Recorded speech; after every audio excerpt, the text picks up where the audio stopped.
Hello बच्चों, नमस्कार। स्वागत है आपका आपके अपने गुरुकुल एकेडमी छतरपुर के ऑनलाइन प्लेटफॉर्म पर। हम लोग सॉल्व कर रहे थे previous year class 10th board का 2023 का पेपर, जिसकी इसकी पिछली वीडियो में हम देख चुके थे question number 1, question number 2, question number 3। Question number 1 में चूज द करेक्ट, वो हम सॉल्व कर चुके थे। क्वेश्चन नंबर 2 में था फिल इन द ब्लैंक, वो हम सॉल्व कर चुके थे। क्वेश्चन नंबर 3 में था मैच एंड, वो भी हम सॉल्व कर चुके थे। अब है क्वेश्चन नंबर 4 और क्वेश्चन नंबर 5। क्वेश्चन नंबर 4 में दिया गया था आंसर इन वन वर्ड, और क्वेश्चन नंबर 5 में दिया गया है ट्रू फॉल्स। क्वेश्चन नंबर 4 को देखेंगे और क्वेश्चन नंबर 5 को। चलिए देखते हैं। आंसर इन वन वर्ड में हमें पहला क्वेश्चन दिया गया, write the formula of discriminant for quadratic equation ax square plus bx plus c equals to 0। अगर हमें किसी भी क्वाड्रेटिक इक्वेशन को सॉल्व करने का एक फॉर्मूला दिया गया था, जिसको हम डिस्क्रिमिनेंट बोलते हैं। डिस्क्रिमिनेंट d बराबर होता है b स्क्वायर माइनस 4ac। ये आपका पहले वाले क्वेश्चन का आंसर हो जाएगा। अगला क्वेश्चन दिया गया, write the formula to find the sum of the first n term of an AP. किसी भी एपी के हम कोई भी टर्म निकाल सकते हैं, उसका फॉर्मूला अलग होता है, और उस एपी के कितने टर्म दिए गए हैं उनका सम करने का फॉर्मूला अलग होता है। सम करने का फॉर्मूला हमसे पूछा गया, तो सम करने का फॉर्मूला होता है एस बराबर n upon two bracket 2a plus bracket n minus 1 into d और ब्रैकेट क्लोज। यहाँ पर एस का मतलब है सम, एन का मतलब है नंबर ऑफ टर्म कि हमारी एपी में कितने टर्म दिए गए हैं। ए का मतलब होता है फर्स्ट टर्म, एन होता है नंबर ऑफ टर्म, डी 4 होता है कॉमन डिफरेंस। ये हो गया हमारे दूसरे वाले क्वेश्चन का आंसर। अगला क्वेश्चन दिया गया था, right the definition of the angle of elevation. यानी हमें एलिवेशन एंगल की हमें डेफिनेशन बतानी थी। तो हमें अगर डेफिनेशन लिखनी हुआ करेगी तो हम पहले सबसे पहले हेडिंग डाल दिया करेंगे कि एंगल ऑफ एलिवेशन। उसके बाद डेफिनेशन दी गई कि the angle formed between the horizontal line and the line of sight when an observer looks upward is known as the angle of elevation। कहने का मतलब है कि एंगल वहां बनता है, एंगल ऑफ एलिवेशन वहां बनता है जहां हॉरिजॉन्टल लाइन और लाइन ऑफ साइट यानी देखने वाले की आंख और हॉरिजॉन्टल लाइन के बीच बनने वाले एंगल को बोलते हैं हम एंगल ऑफ एलिवेशन। जब कोई ऑब्जर्वर ऊपर की ओर देख रहा होता है तब बनता है एंगल ऑफ एलिवेशन। अगर कोई ऑब्जर्वर ऊपर से नीचे की ओर देख रहा होता है तब बनता है एंगल ऑफ डिप्रेशन। अगर डिप्रेशन की डेफिनेशन पूछे तो आपको लिखना है यही सब है, लेकिन बस अपवर्ड की जगह बता देना आपको डाउनवर्ड। ये हो गई आपकी एंगल ऑफ एलिवेशन की डेफिनेशन। अगला क्वेश्चन दिया गया, what is called the common point of tangent and the circle. जब आप किसी सर्कल में कोई टेंजेंट खींचते हैं, टेंजेंट और सर्कल के बीच में जो कॉमन पॉइंट होता है उसको बोलते हैं हम पॉइंट ऑफ कांटेक्ट। इसका आंसर हो जाएगा पॉइंट ऑफ कांटेक्ट।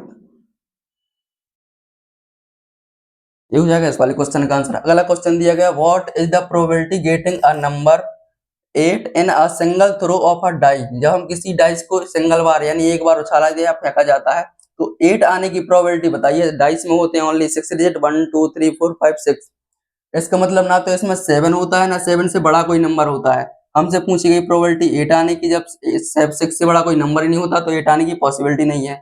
ये माना जाएगा हमारा अनश्योर या अनसर्टेन पॉसिबिलिटी के अंदर, और अनसर्टेन पॉसिबिलिटी होती है हमेशा 0। इसका आंसर हो जाएगा 0, चाहे आप 0 लिख देना चाहे वर्ड में लिख देना 0। अगला क्वेश्चन दिया गया, write the class marks of the class 20 and 40। Class marks का एक फॉर्मूला होता है छोटा सा, क्लास मार्क्स बराबर होता है lower limit plus upper limit. एक छोटा सा फॉर्मूला होता है क्लास मार्क्स निकालने का,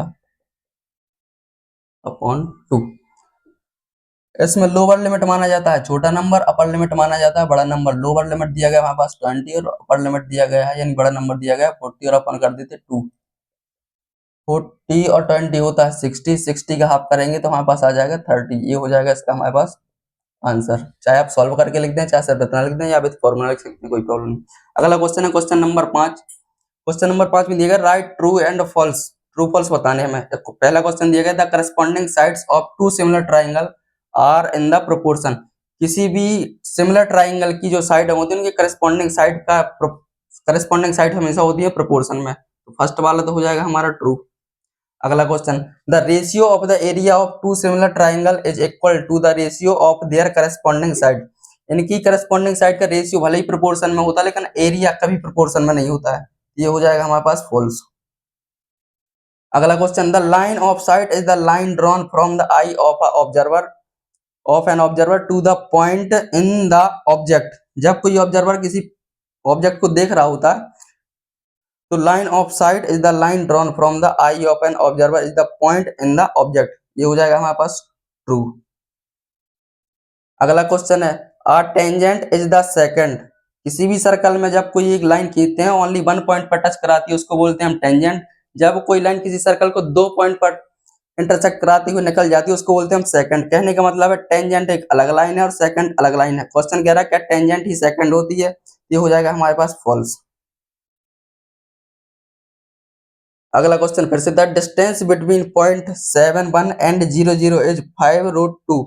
क्वेश्चन पूछ रहा है कि 7 1 कोऑर्डिनेट एंड 0 0 कोऑर्डिनेट की दोनों के बीच की डिस्टेंस 5√2 है। हमने आपको एक फॉर्मूला बताया था, डिस्टेंस फॉर्मूला होता है, डिस्टेंस फॉर्मूला होता है हमारे पास d बराबर √x2 माइनस x1। इसको कहीं और लिख के बता देते हैं, यहाँ लिख के बता दे रहे, d बराबर होता है √x2 माइनस x1 का whole square plus y2 minus y1 का होल स्क्वायर। ये होता है हमारे पास x1, ये होता है हमारे पास y1, ये होता है हमारे पास x2 और ये होता है हमारे पास y2। जब आप x1 y1 x2 y2 की वैल्यू इस वाले फॉर्मूले रखेंगे तो आपको यही वाली वैल्यू मिल जाएगी। रूट के अंदर मिलेगा आपको 50, 50 को लिख सकते हैं हम 25 मल्टीप्लाई 2, 25 को जब हम रूट के बाहर निकालेंगे तो आपको मिल जाएगा 5 और √2 अंदर ही रह जाएगा, तो ये हो जाएगा हमारे पास ट्रू। यानी 7 और 1 एंड 0 0 दोनों के बीच की डिस्टेंस होती है 5√2, ये हमारा ट्रू हो जाएगा। अगला क्वेश्चन है the volume of a cone is half of the volume of cylinder if, ये कंडीशन दी गई if the radius and height are equal of the cone and cylinder. Question कह रहा है कि सिलेंडर और कॉन की हाइट और रेडियस सेम है, तो आपको ये बताना है कि कॉन का वॉल्यूम हाफ होता है सिलेंडर के वॉल्यूम का, हाफ नहीं होता। सबसे पहले तो ये हो जाएगा आपका फॉल्स। अब फॉल्स क्यों है इसका हम रीजन बता दे रहे आपको।